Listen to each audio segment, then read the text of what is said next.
This man is incredible. Andrew Strauss looking to pad the ball away.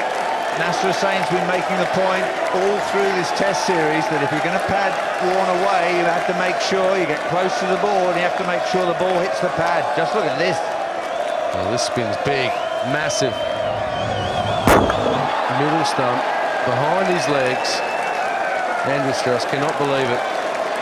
Look out, England. Here comes Shane Warne.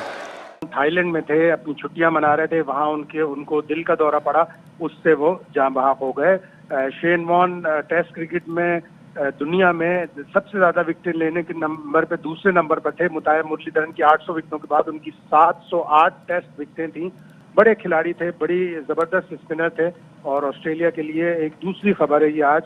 इससे पहले उनके wicket keeper batsman rod Marsh कभी heart attack से इंतकाल हुआ। हो बड़ा अफसोस हुआ, मगर क्या करें, ये हकीकत तो यही है कि सबको हम चले जाना है एक ना एक दिन। तो ये तो वो मैसेज छोड़ के चले गए हैं कि I left this world now, this is your time.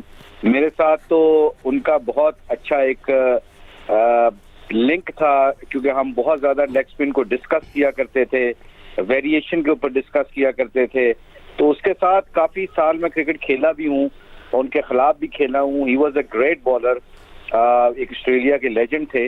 But unfortunately यही हकीकत है, ये हम सबको फॉलो करना पड़ेगी ये हकीकत। तो मैं बार बार यही कहना चाह रहा हूँ कि बड़ा अफसोस हुआ, उनकी फैमिली को बड़ा दुख है। आई होप अल्लाह उनको सब्र दे। मुझे याद है किस्सा, समरसेट में मैं उस वक्त काउंटी खेला करता था। ये इनका पहला टूर था एशेज का, 92 की बात बता रहा हूँ, 93 की बात बता रहा हूँ। तो जब ये एक दफा इयन हेली इनको लेके आए मेरे पास और कहा कि ये हमारा नया लेग स्पिनर है, आप इसकी थोड़ी सी कोई हेल्प कर दें, इंग्लिश पिचेस के ऊपर कैसी बॉलिंग करनी है। तो उसके बाद उनसे काफी देर में आधा पौना घंटा वो लेग स्पिन के बारे में डिस्कस करते रहे। फिर 6 महीने साल बाद वो एशेज के बाद उनका नाम हो गया। तो जब भी पाकिस्तान की तरफ से मैं खेला उनके खिलाफ, ऑस्ट्रेलिया के खिलाफ खेला, तो एक राइवरी भी थी, एक नाम भी था, दोनों का हमारा साथ चल रहा था। मगर वो बहुत बड़े बॉलर थे, जिस मुल्क में भी गए उन्होंने विकेट लिए और वहां पे अपना लोहा बनवाया। But unfortunately the biggest reality is this कि ये एक अल्लाह की तरफ से निज़ाम चलता है कि जिस दुनिया में आया उसको वापस जाना है, चाहे वो जितना मर्जी लेजेंड हो। बट मैसेज यही है कि हम सबको एक दफा इस दुनिया को छोड़ के अपने रब की तरफ लौट कर जाना ही जाना है। बिल्कुल बिल्कुल, रॉडनी मार्श का भी आपने बताया और ये शेन वॉर्न का भी है। आई थिंक ये क्रिकेट पे उनके थोड़ा सा जरूर, जो ऑस्ट्रेलियन क्रिकेट टीम यहाँ पे आई हुई है, एक तो उनका शुक्रिया, मगर mean time same time I think mentally वो एग्जॉस्ट होंगे ये दोनों खबरें सुन के, क्योंकि वो इमोशनली बहुत ज्यादा अपने क्रिकेटर्स के साथ बहुत लिंक होता है। तो आई थिंक ये हम भी उनके दुख में शरीक हैं। मगर अनफॉर्चुनेटली दुनिया में तो चलना ही चलना है। बट हम उनका शुक्रिया भी अदा करते हैं और उनके लिए अफसोस भी करते हैं कि उनके 2 लेजेंड्स अल्लाह को प्यारे हो गए। कि सबसे बड़ी कामयाबी थी उनकी कंसिस्टेंसी, और उनका गेंद बहुत ड्रिफ्ट होता था। उनके शोल्डर बहुत बहुत ताकतवर थे, उनकी उंगलियों में बहुत जान थी, क्योंकि जब भी वो लेग ब्रेक करते थे, हालांकि गुगली उनका इतना ज्यादा इफेक्टिव नहीं था जितना उनका लेग ब्रेक और फ्लिपर था। तो आई थिंक जब भी उनकी सबसे बड़ी कंसिस्टेंसी, जैसे आपने कहा, उसके एक्शन बड़ा रिपीटेबल था। वो जितने भी मुल्क के जितने भी लोग उनके खिलाफ खेलते थे वो यही कहते थे कि वो गंदा गेंद नहीं करते। और हमेशा हमने लेग स्पिनर के बारे में सुना है क्योंकि वो एक्सपेंसिव होते हैं, वो गंदा बॉल कर सकते हैं। मगर शेन वॉर्न को अल्लाह ने एक सलाहियत दी हुई थी, वो उनका गेंद गंदा गिरता नहीं था और उनका गेंद बहुत ज्यादा ड्रिफ्ट होता था। Technically he was very strong, उनका एक्शन बड़ा रिपीटेबल था। इसलिए वो किसी भी दुनिया में जाके किसी भी टीम के खिलाफ हमेशा विकेटें इसलिए ले लेते थे कि वो स्कोर देते नहीं थे और उनकी गेंद में जान था। तो वो पिचेस को इतना रिलाई नहीं करते थे जितना अपनी वेरिएशन के ऊपर रिलाई करते थे। और सबसे इंपॉर्टेंट चीज थी, उनका दिल बहुत बड़ा था, वो कभी घबराते नहीं थे किसी भी सिचुएशन से। 2-3 दफा तो वो, मैं तब पाकिस्तान टीम का कोच था, यासिर के साथ था, तो 2-3 दफा एक शारजा में एक वीडियो भी रिलीज हुई उसकी। और जब भी वो कहीं पे भी यासिर उनको कॉल करता था तो वो हमेशा रिस्पॉन्ड करते थे कि कोई लेग स्पिन के बारे में बात करनी हो या अपने एक्शन के बारे में बात करनी हो, तो he was always there for young people. इसलिए वो पॉपुलर भी बहुत ज्यादा थे दुनिया में अपनी इस वजह से कि वो क्रिकेटर्स को हमेशा, स्पेशली यंगस्टर्स को, बहुत अपनी कमेंट्री में, बहुत अपने अल्फाजों में बहुत उनको बैक किया करते थे। और यासर को और जितने भी लेग स्पिनर आते थे उनको वो बहुत सपोर्ट करते थे। ये उनकी एक अच्छी आदत थी। जैसे मैंने कहा ना कि उसका नाम हमने वैसे ही शेर खान डाला हुआ था, पाकिस्तान क्रिकेट के जितने भी बैट्समैन थे, सईद अनवर, इंजमाम उल हक, इजाज अहमद, हम उनको शेर मोहन इसलिए कहते थे कि वो डिक्टेट करता था अपना बॉलिंग करते वक्त, उसको वो ऐसे लगता था कि फास्ट बॉलिंग कर रहा है। नहीं, बिल्कुल ये इसी तरह की खबर है क्योंकि जी सारी दुनिया के क्रिकेट के हलकों में ये कोई शक नहीं कि बहुत अफसोस की खबर है। वो इसलिए कि जितना बड़ा ये प्लेयर था, जिस तरह की इसने क्रिकेट खेली है, जो इसका कैरियर था वो बड़ा जबरदस्त रहा है। और कोई जाना तो सारों ने है, किसी ने रहना नहीं है यहाँ, लेकिन 52 साल की उम्र में सिर्फ इस तरह की चीज होना, फिट था ये बिल्कुल। और हम अफसोस जिनके साथ वो खेला हुआ है, जिस तरह मैं उसके साथ खेला हुआ हूँ, जिस तरह अभी मुश्ताक भी बात कर रहा था, वो भी उसके साथ खेला हुआ है। हमें बड़ा अफसोस है कि इस चीज का कि जिस तरह का वो प्लेयर था कि right arm leg spin bowling को, या स्पिन बॉलिंग को आप कहना चाहिए, कि जिसमें दोबारा से जो जिंदा हुई है, क्योंकि जी हर फॉर्मेट में उसमें इसका बहुत बड़ा अमल दखल था शेन वॉर्न का।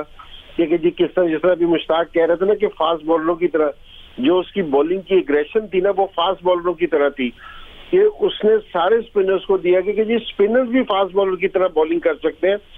और क्रूशल टाइम पे आके ना ऑस्ट्रेलिया को, जहां मेरा मतलब है जरूरत होती थी ना विकेटों की, वहां उसने आके लेके दी है।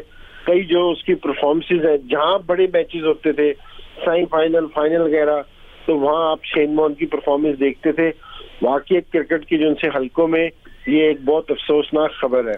कोई शक वाली बात नहीं थी क्योंकि जी वो ग्रेट बॉलर था।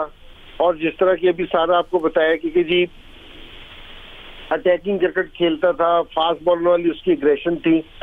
और तो कोई भी प्लेयर, मैंने बैट्समैन है ना आज तक नहीं देखा कि जो अगेंस्ट शेन वॉर्न है ना कंफर्टेबल हो, और सारी दुनिया में जाके हर कंडीशन में जाके ना उसने परफॉर्म किया है। तो मेरा नहीं ख्याल कि दुनिया में कोई भी ऐसा बैट्समैन था जो खुश होता हो कि मैं शेन वॉर्न के खिलाफ अगेंस्ट है ना, मैं खुश होकर खेल सकता हूँ उसे। ये जो सब कॉन्टिनेंट के प्लेयर्स हैं जी, वो अच्छा इसलिए खेलते थे क्योंकि जी सब कॉन्टिनेंट में स्पिनर्स बहुत अच्छे होते हैं। लेकिन अगर मेरे से कोई पूछे, मेरा 18-20 साल का कैरियर है, या आप किसी भी बैट्समैन से पूछ लें, तो वो सिर्फ ये चीज कहेगा कि जी शेन वॉर्न नंबर 1 स्पिनर आया है। तो इसमें कोई शक वाली बात नहीं है कि इसने जो सब कॉन्टिनेंट में जो अच्छे स्पिन को खेलने वाले लोग होते थे, जो अच्छे स्पिन को खेलने वाले कंट्रीज होते थे, इसने उनके कंट्रीज में जाके ना उनको आउट किया है, उनको मुश्किलें डाली हैं। तो इसमें तो कोई शक वाली बात ही नहीं कि ये दुनिया का नंबर 1 स्पिनर था और इसने हर जगह जाके परफॉर्मेंस दी थी। जी बिल्कुल बिल्कुल, उन्होंने अपना नाम इसलिए बनाया कि हर मुल्क में जाके उसकी पिचों को, उनकी कंडीशन को, उनकी टीम को बहुत अच्छे तरीके से असेस करते थे। यही उनकी खूबी थी। उनको पता होता था कि अगर पाकिस्तान में है तो उन पिचों के ऊपर कैसी बॉलिंग करनी है, इंडियन पिचों के ऊपर कैसी बॉलिंग करनी है। इंग्लैंड में जब उन्होंने पहला एशेज खेला और वो जो बॉल उन्होंने किया माइक गैटिंग को, जिसको कहते हैं ball of the century, I think वो उन्होंने किया क्योंकि वो लेग स्टंप से इतना बाहर गिरा और उनका ऑफ स्टंप उड़ा दिया। पूरी दुनिया में तहलका सा मच गया कि शेन वॉर्न कौन सा बॉलर है। उसके आप स्टैट्स देख लें, 700 विकेटें उन्होंने ली हुई टेस्ट मैचों में, और वर्ल्ड कप जितने भी ऑस्ट्रेलिया जीते हैं वर्ल्ड कप, उसमें उनका बहुत अहम रोल अदा किया। उन्होंने सेमीफाइनल में, फाइनल में हमारे खिलाफ इवन 99 में 4 विकेटें लेके उनको मैन ऑफ द मैच, कि कोई भी बैट्समैन खुश होकर उनको नहीं खेलते थे क्योंकि वो रन देते ही नहीं थे, और अगर कोई उनको अच्छा खेलते थे तो वो उनको अप्रिशिएट भी करते थे। ये उनकी एक खूबी भी थी। और दूसरा, टैक्टिकली वो बहुत स्मार्ट थे। हर बैट्समैन को जानते थे कि उनके लिए फील्ड पोजीशन कैसे लेनी है। वो फील्डरों से भी खेलते थे। वो हमेशा एक उनका फ्रेज भी होता था कि attack with the fielders not with the ball. तो इसका मतलब ये था कि वो कहते थे कि मैं सारी चालाकियां फील्डरों से करता हूं, अपनी बॉलिंग से नहीं करता, बॉलिंग में सिंपल ही रखता हूं। ये उनकी खूबी थी और ये इसीलिए वजह से वो अपना पहचाने जाते थे। बट अनफॉर्चुनेटली, जैसे हम सबको पता है कि सबको इस दुनिया में आए हैं जो उन्होंने वापस जाना है और अल्लाह की तरफ लौट के जाना है। तो बड़े अफसोसनाक ये खबर है। बस अल्लाह हमें तौफीक अता फरमाए कि हम अल्लाह को राजी कर सके।